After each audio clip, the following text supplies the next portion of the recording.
I'm Raisa Classroom Kitchen. Today we're going to be talking about freezer meals and freezer cooking. So we don't have to keep answering the question, what's for dinner?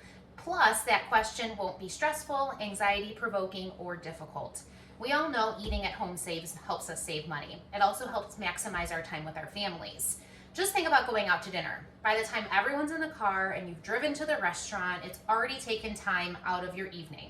Then you have to order, wait for your food, corral the kids at the restaurant, and then pay way more for a meal than you would if you cooked it at home. It hardly ever seems worth it, right?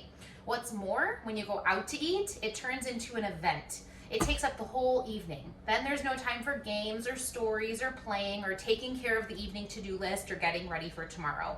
Things just feel rushed. There are so many reasons why having quick and easy dinner solutions that you enjoy at home really take the stress off. Freezer meal cooking can literally change the whole atmosphere of your household. You'll have more time to connect with your spouse and your kids and more time to relax yourself. Please don't worry as you go through this process if everything doesn't turn out perfectly the first time or if your family doesn't love every recipe you try. Just embrace the act of cooking and learning how to make new things. Remember, the joy is in the journey, and having a variety of home-cooked meals on hand can be a reality. So today we're going to focus on some meals with little to no pre-cooking. It's simply dumping the ingredients in a bag and freezing it. Then we get to pick what's for dinner, pour it into a slow cooker or into a skillet, and cook. That's it. So when we are freezer cooking, I have a couple of tips to get you started. We're going to go through 3 different freezer meal recipes, and then I'm going to kind of talk through a few more tips to really realize freezer cooking. So first of all, when you freezer cook or freezer meal plan, you're going to want to pick your recipes and then plan ahead and do all the shopping for all the ingredients at one time, okay? You're also going to want to stock up on freezer bags. I absolutely love freezer bags when it comes to this. Other people use tin foil or tin trays or things like that, but I just love the convenience of good old freezer bags. So I buy all 3 sizes. I buy the gallon, the quart, and sandwich size bags for all of the different ingredients that we need in order to prep our freezer meals. When your cooking day arrives, when your actual prep day arrives, because it's not so much a cooking day, right? It's more of a prep day. You're going to want to block out some time, okay? You're going to want to clean up the kitchen, run the dishwasher, clear out the sink. Be sure you have everything on hand. So if you notice, I actually have everything laid out in front of me. All of my spices, all of my ingredients, all of my recipes that are ready to go for the few meals that I'm going to show you today. And then you want to decide if you want to work in phases or if you want to go through one recipe at a time.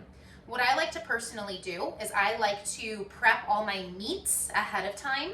And then I work through each recipe with the marinades and the veggies. So then that way, all the meats are done and I can not have to worry about cross-contamination. And then all of my other veggies and marinades and all the other spices are ready to go into those proteins, okay? So I prep them, I put them in the fridge on a big sheet pan. So all of my meats are in their own separate bag, prepped the way that the recipe is asking me to prep them. And then they just sit in there ready for me to add to them when I'm ready for them. So that way they stay food safe as well, okay? So those are a few tips. Now, if you want to work in phases where you're not working through the whole recipe at one time, you can work through a chop, shred, and peel phase. I would not recommend buying pre-sliced veggies or prepped items. They tend to be more expensive and less fresh. In all of my recipes, I prep and chop and shred and peel myself. For me, it's a little bit relaxing because it's just my time and space, but it's definitely something that everyone can take into consideration for themselves. Cutting vegetables into the uniform size will help things cook more evenly, so that's why I like to work from a recipe from start to finish, because depending on the recipe, sometimes you need to cut them in different ways. I also recommend that you leave the skins on as much as possible when doing it. That's where a lot of your nutrients are. And sometimes you'll give it a little bit more rustic appeal as well. And like I said, just watch out for cross-contamination, but that's again while I prep all my meats ahead of time before I start doing any of the vegetables or marinades. The second phase, if you are going to work in phases, is a saute and brown phase. There are freezer meals out there where you prep and cook the whole meal in one time and then freeze it. I don't tend to like those as much as say what we're doing today, which is freezer cooking, which means we're prepping and then we still kind of have a cooking day. But things like ground beef, if you're gonna make like a Sloppy Joe freezer meal or like a cheesy shells and sausage freezer meal or something like that, that would be something where you would saute and brown so that you can cool your meats before you bag them. Again, this also includes recipes with bacon or sausage or other flavor boosters, and especially ground beef that needs to be browned and cooked before it goes into soups and other recipes. Okay, we're not working with ground beef today. We're going to be working with chicken, pork, and a sirloin steak, like a roast. But if you were to make like hamburger patties, those would not need to be cooked. These can be frozen. But if you're making, like I said, a Sloppy Joe or a hamburger soup or something like that, you would need to brown and saute. Next is the assemble phase. This is where all of your ingredients that are prepped and you're going to put them all together in the bag. And I'm going to show you what that looks like because there is a process and there is kind of a reason why I bag things a certain way.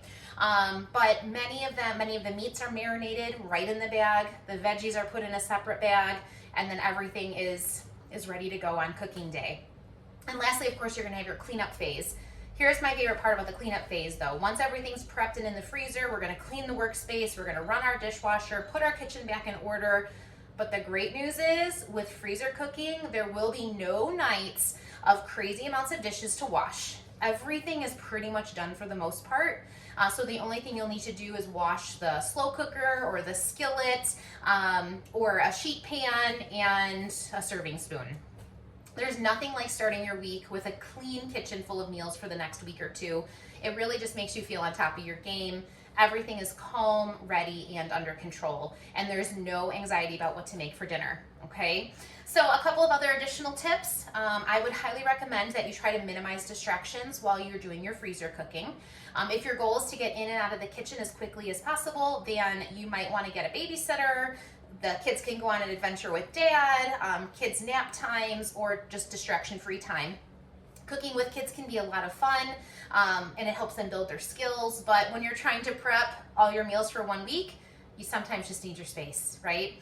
Number 2, turn off the TV, okay? I tend to listen to music while I freezer prep, or I listen to an audiobook, but I try not to put the TV on because that can be, even though it's a background noise, it sometimes seems to be too much of a distraction, and then you end up forgetting ingredients or making a mistake or cutting yourself.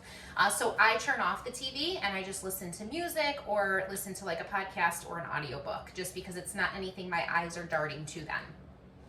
Put your phone away while you're freezer cooking. Number 3, it can be tempting to have your phone out to Instagram each and every step of the freezer cooking experience. We all want, to show off what we're doing in the kitchen, but having your phone out can also be a huge distraction. Plus, trying to take snaps when you have messy hands can lead to phone disasters, cracked sinks, phones in sinks, cracked screens, phones in sinks, food all over your phone. So it's just probably to stay safe and put your phone away for that cooking process. Number 4, another tip, wash and empty your dishwasher before you start freezer cooking. So take those 5 minutes before you start to empty the dishwasher, clear the countertops, give yourself a decent workspace to work with, especially if you want to get this done in an efficient and orderly manner, okay? Ensure all your tools as well are clean and ready to go. There's nothing more frustrating than trying to do a quick wash of dishes in a messy kitchen. Start with a clean space and you'll definitely end up successful. Also with freezer meals, don't forget to make them your own. If you come across a freezer meal, there's thousands of them online, plus the couple that I'm going to share with you today. Remember, cooking is totally flexible. Make these meals your own. If there's something you don't like, or if you have a dietary restriction or a guideline, adjust the recipe to fit your needs. Swap in meat substitutes if you're vegetarian, or use rice or gluten-free pasta if you follow a gluten-free diet. Recipes can be customized and changed to suit you and your family. Also too, if you don't like a certain spice, or if you want more of a spice or less of a spice, that absolutely can be adjusted as well. Remember, cooking is a learning experience and a journey. So what can you freeze when you're looking for freezer meals? Nearly everything. I am the freezer queen. I typically love to do double batches of regular dinners, and then I freeze the other half for another night down the road, in addition to doing freezer cooking. The only things that you really shouldn't freeze are pasta. That's something you want to cook fresh. So you'll notice in one of the recipes today, I have pasta on the list, but it's something that actually will be cooked on the day of that you actually make that recipe. Raw tomatoes, unless it's a sauce, any kind of watery vegetable. So if you're gonna do raw tomatoes and expect them to be able to put them in a salad, it's not gonna work out. Same thing with cucumbers, same thing with lettuce, same thing with zucchini, anything that holds a lot of moisture and you wanna end up still with like a very fresh ingredient, that's not the thing to freeze. Also, potatoes don't tend to freeze very well either unless they're like in a soup or a stew. And still, those break down and they end up getting a little bit gluey. So you do want to be careful with some of those ingredients, especially if the freezer meal you chose comes with something like that, okay? And while we're going to be focusing on dinners here tonight, there are plenty of things that you can do for breakfast and lunch as well. Just some examples for breakfast. It is true that breakfast is the most important meal of the day. It really kickstarts your metabolism. As a nutrition coach, I absolutely encourage everyone to kickstart their day with something really good. Okay, you are breaking your fast, breakfast, right? You're breaking your fast from your night of sleep. You need to re-kick your metabolism and refuel your body. So some things that you can do as freezer meals or freezer cooking for breakfast. You can do muffins, you can do different breads, like a banana bread or, you know, something like that. You can do breakfast sandwiches and breakfast burritos. Those are great things to grab on the go, especially if you don't want to eat right when you wake up in the morning. You can definitely reheat it at your workplace or a little bit later in the morning. Lunch. If you find yourself eating out for lunch and spending way too much money on lunch food, try making freezer meals to pack instead. Some ideas for lunch freezer meals is soup. Make a big batch and divide it into one-person portions. There are plenty of great containers out there that you are freezer safe, that you can pack your soup in freezer portions. You can also do this with chilies and stews. Casseroles too. Enjoy the casserole for dinner and then the leftovers the next day, or bake a whole casserole and divide it into one-person portions. I know on Amazon they actually sell little teeny little mini loaf pans. They're really small and they fit like a perfect individual lasagna. So you can absolutely even make little portions and then reheat them later on as well, and just freeze until you need them. Another thing you might need to keep on hand as I'm talking about freezing as you need them, I like to use a Sharpie too. So I keep Sharpie on hand just so I can write the date on things. That way if it ends up in the bottom of my freezer or in the back of my freezer, I can see when I actually froze it and whether or not it's still worth eating again, okay? So try to keep those front and center for yourselves. And we are gonna be doing 3 dinner recipes, but a couple other ideas for dinner. After a long day, it's hard to think about time in the kitchen, right? Which is exactly why you guys are listening to this class right now. Other things you can do besides actual whole meals, you can do parts of meals and freeze them. Things like spaghetti sauce, taco meat, burger patties, chili, protein varieties like teriyaki chicken, Italian chicken, honey mustard chicken, barbecue chicken, stir-fry chicken, Hawaiian chicken, chicken fajitas, and then go back through with a different protein. Teriyaki beef, Italian beef. You can kind of go through with those proteins over and over again and have part of your dinner ready to go. That way you're not scrambling to try to think of something. Okay, so those are some really great tips and advice on how to get started with freezer meals and freezer cooking. So let's now actually dive into a few recipes that will show you how to actually realize freezer cooking and how this will all look in your house. All right, we're gonna start with the chicken bruschetta pasta. Yes, a pasta. Remember, like I said, though, we're not actually freezing the pasta. We're using that as a cooking day accessory. And then we'll move to a beef and broccoli stir fry. And then we'll finish with a cherry balsamic pork tenderloin. All right, we'll be right back over my workspace and I'll show you how this all comes together. Our first recipe is going to be a chicken bruschetta pasta freezer meal. And this is actually a meal that you are going to make in a skillet and your microwave on cooking day. If you notice, I have my bag of chicken tenders. So again, this is great to have this already all cleaned up and all the protein in one spot. So I have some chicken tenders here. This is a really awesome Ziploc bag holder that I got from Amazon. And what it does is it extends up and it holds out your freezer bag. So this is specifically made for freezer cooking. I love this little gadget here. You can collapse it to lay it flat for later, but this will help hold open my bag when I'm adding additional ingredients. So then that way you don't have to try to hold it open. The other thing that you can do is just have a mixing bowl out if you don't have this yet or don't want to get that, and you just put your bag of protein in a mixing bowl to again give yourself a flat surface to work with. Okay. However, my mixing bowl I'm going to actually use as a garbage bowl. That's another thing that I like to have on hand when I do freezer meals so that I don't have to go back and forth to the garbage all the time. I used to work with people and do actually freezer meal workshops where we would come together and make a whole bunch of these at one time. And so we didn't have a lot of room for like a garbage bowl sitting out. So people would tie plastic bags to the backs of the chairs or to cabinet doors to put all of their kind of food waste in. All right.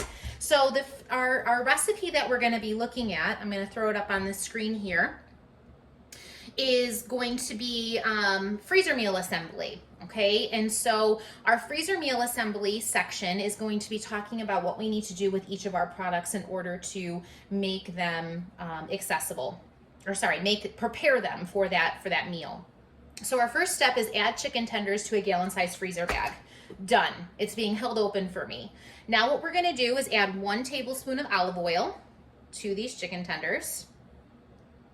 And we're going to add some of our Italian seasoning, 1 tablespoon of Italian seasoning. Sprinkle that over the top of the chicken. This is like a garlic and herb or Italian seasoning. Again, I'm using a little creative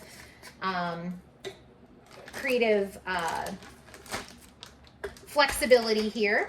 We're gonna close up the bag and then we're just gonna knead this so that the chicken is completely covered in our seasoning and a little bit of our olive oil. The chicken is done. We get to put that to the side now. Now from here, I'm going to grab a second gallon-sized bag. So I have all my bags out to the right of me. I'm gonna put this guy up here and I'm gonna make sure my bag can clasp on here. And this is where we're gonna prep all of our vegetables. So for this recipe specifically, we need to cut up some Roma tomatoes, and we're gonna use some seasonings, some more olive oil, some garlic. We're gonna put this all in another bag. And this is actually going to be like our sauce for our chicken bruschetta pasta. Now, I told you earlier that we shouldn't really be freezing tomatoes, but this is gonna go towards a sauce. So we're essentially kind of cooking them down on cooking day. So I'm not concerned. I'm not using them for like a fresh salad, okay? So I'm gonna put these guys to the side and I'm gonna start prepping my Roma tomatoes and adding them to the bag as I go. So you can see again why having no distractions is super important. So that way you are in full control over what you're doing and you're not missing any steps or ingredients. All right, let's prep up these tomatoes so that they end up in a nice bruschetta kind of format for our pasta.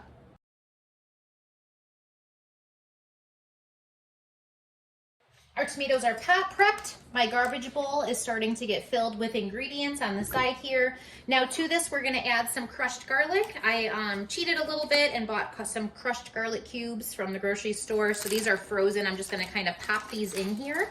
So we're just gonna push them in there. You can, of course, anytime use fresh garlic that you want. This is fresh garlic. It's just kind of like a pre-minced one.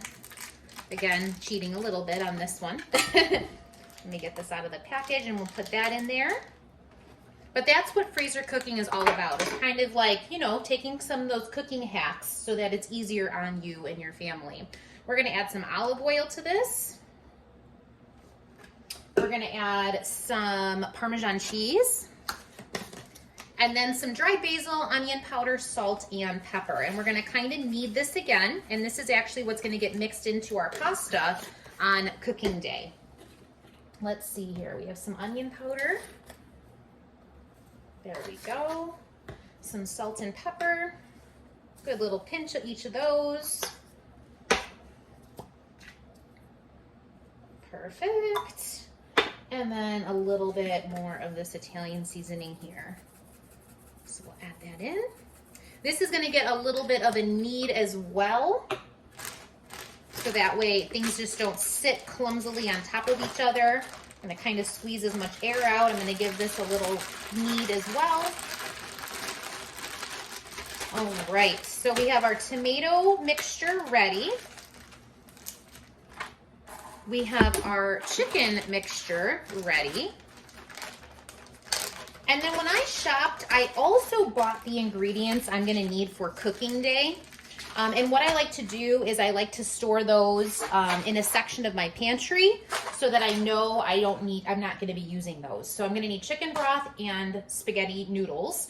And this is actually gonna complete my freezer meal. So these go in a section of my pantry, kind of sectioned off so that and labeled so that I know that those go with that specific freezer meal, okay?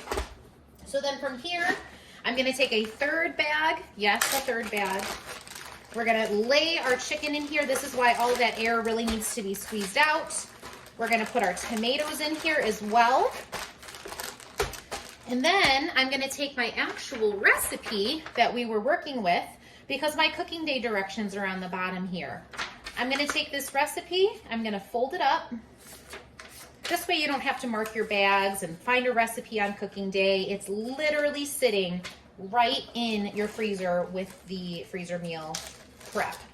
I'm gonna put this in a Ziploc bag just in case anything decides to leak. My recipe doesn't get all funky, okay? Cooking day directions. I'm gonna lay this right on top here, seal this up,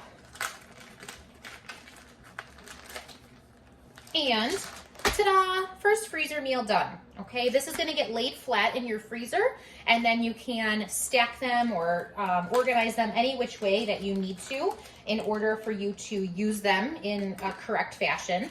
This cooking day direction here for this is how this one is prepped. We actually are making our spaghetti noodles in a microwave safe pot in the microwave with our chicken broth.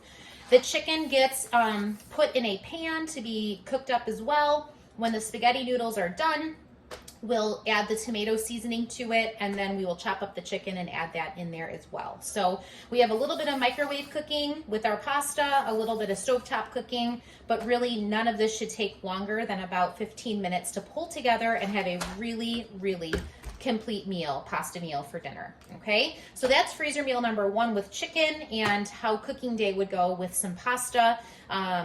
All right, let's move on to our second one, which is going to be a beef and broccoli stir fry.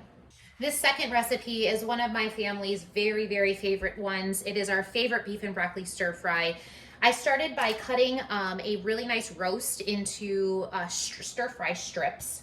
So again, super nice to have the meat already prepared, and all I have to worry about are the spices and the veggies that go with it. On cooking day for this one, all you need is, if you want to serve it with rice, you're going to have your rice or noodles and then beef broth. So again, stacked by my chicken broth and my spaghetti noodles, I'm going to have beef broth next to it so I know that that is coordinated with one of my freezer meals. So my beef here needs a marinade. We're going to make the marinade and go ahead and just honestly throw it all together and give it a good knead inside of the beef. So what we're gonna do is we're gonna start with about a 1/3 cup of soy sauce here. So I have a small mixing bowl that I have ready to go. These prep bowls are really, really great to have for freezer meal prep as well. They're a great size and shape. And usually they come in sets. So then you don't have to, just have one. You can have a few that you use during your freezer meal prep days.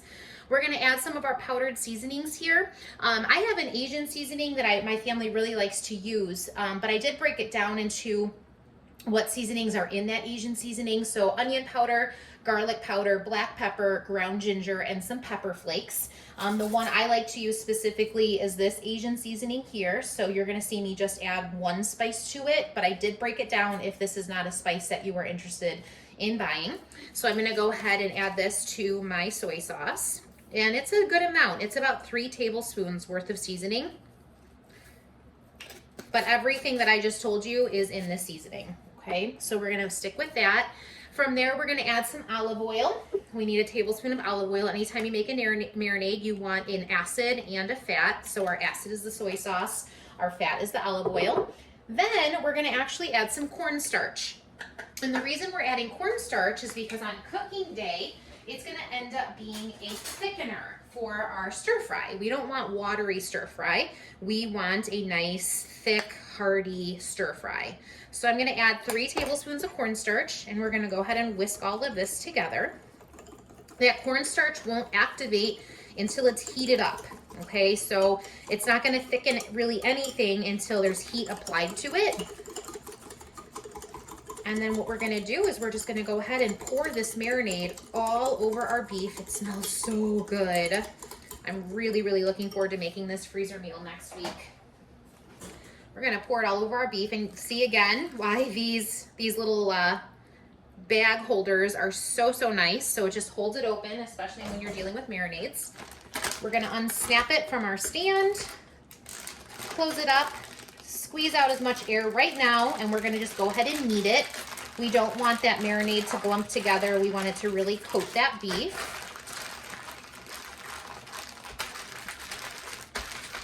All right, so once it's all kneaded, we can squeeze out the rest of the air.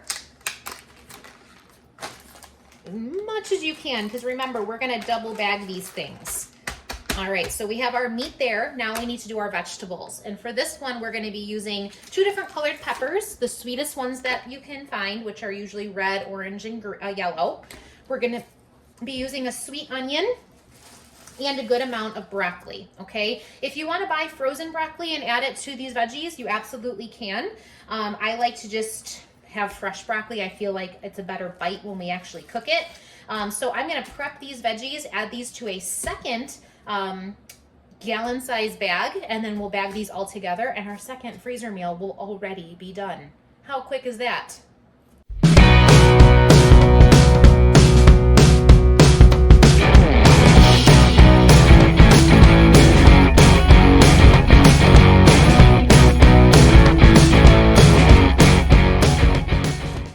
Thing I love about freezer meals is the fact that how many times do you buy all these ingredients for a recipe and then they sit in your fridge because you didn't get to them, or they go bad before you can use them?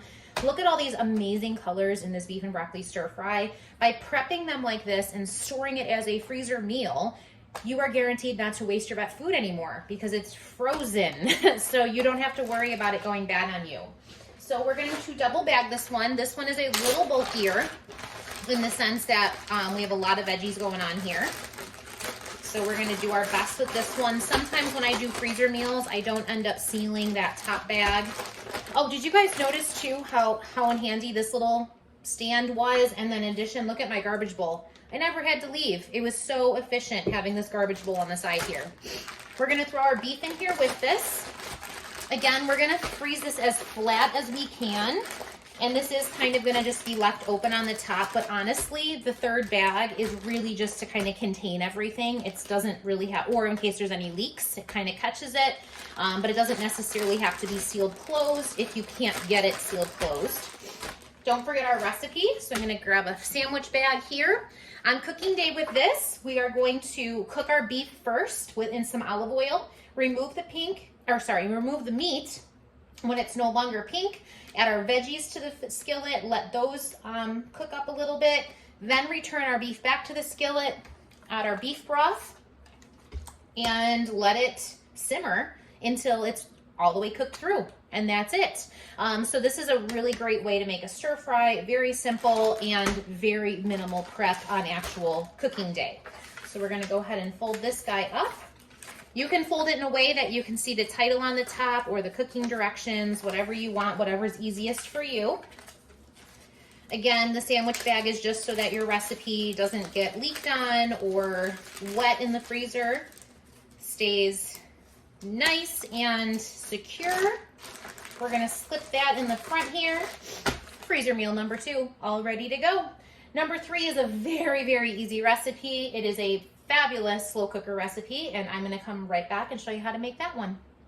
Our third recipe is simply a pork tenderloin with a marinade. And the reason this is so great to do as a freezer cooking meal or freezer prep meal is because you don't have to spend your time the morning of trying to make marinade and in the midst of all the other morning rush things. So this is great to make a quick marinade, pour it over your pork, store it in the freezer, and be able to add it to your slow cooker the morning of. Now, one thing I do want to point out about slow cookers and freezer meals in general, you should be transferring any of these freezer meals to your fridge 1 to 2 days before cooking. You should never use frozen meats in a slow cooker. The biggest reason why is it actually doesn't heat up quick enough to keep your food safe, like heat safe and temperature safe. So you want to make sure that your pork tenderloin is thawed or mostly thawed before you put it in this slow cooker. Okay, so for this one, I have my pork sitting here. We're going to make a quick marinade. This one uses a cherry balsamic. If you don't have a cherry balsamic, you can use a regular balsamic. I actually found a cherry balsamic vinaigrette dressing that I'm going to use for this one to kind of hopefully mock up that flavor a little bit. So this is just a cherry balsamic vinaigrette. You can also find a cherry balsamic vinegar that is really great as well, and it doesn't have the other spices in it. Oh, this smells so good. Just made my mouth water. So we're going to use about a half a cup of this.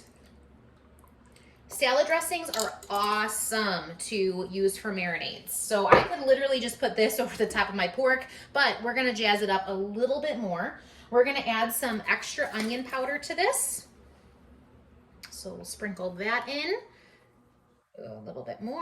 There we go. We're going to do a little bit of a barbecue rub too. You can use any kind of barbecue rub that you have. This one I have is like a Kansas City barbecue. You can use a Memphis style.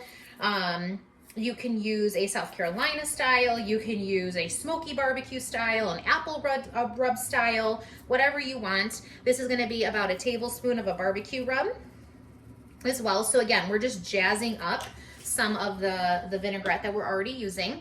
We're going to add a little additional olive oil, not too much because I did buy a vinaigrette. So if you did not buy a vinaigrette, then you will want to use a full quarter cup of olive oil. And then we're going to add a little bit of brown sugar just to kind of sweeten the deal some more. So you can see this is kind of a barbecue-y cherry pork that we're going to end up making. Grab my whisk and we'll mix this up. This will just get poured right over the top of the pork. We're going to fold it over, double bag it still just in case there's any leakage. Put our recipe in a separate bag and we can call it a day with this pork tenderloin. So you can find super duper easy kind of slow cooker ones like this with just some awesome meat marinades if you want to.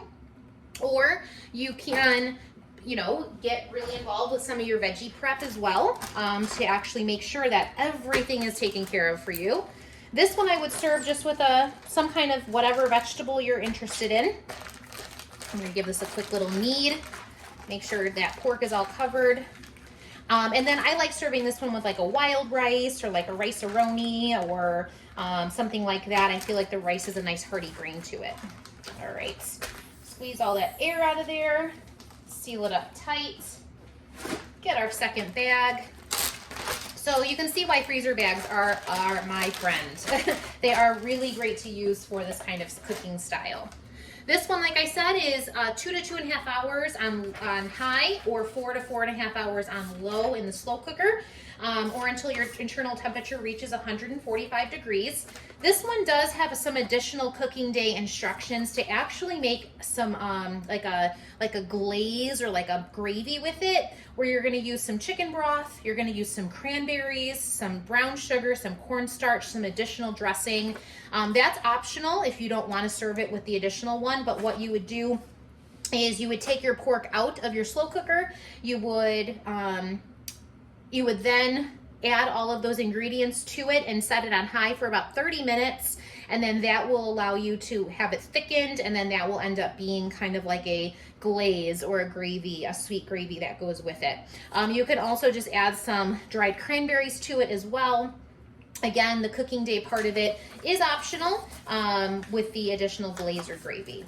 Okay, so we'll put that in this bag as well. Nice and tight and organized. I just love the look of freezer meals laying in my freezer. I feel so accomplished when I make stuff like this, and know that next week I literally have 3 meals ready to go for my family. All right, guys, thanks so much for joining me today talking about freezer meals. Remember, eating at home does help us save money, but it also helps us maximize our time with our family.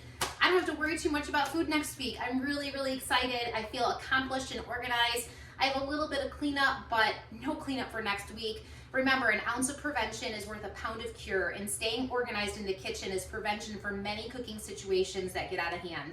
I'm Kristen with Mealtime Memories, A Classroom Kitchen. I'll see you guys next time.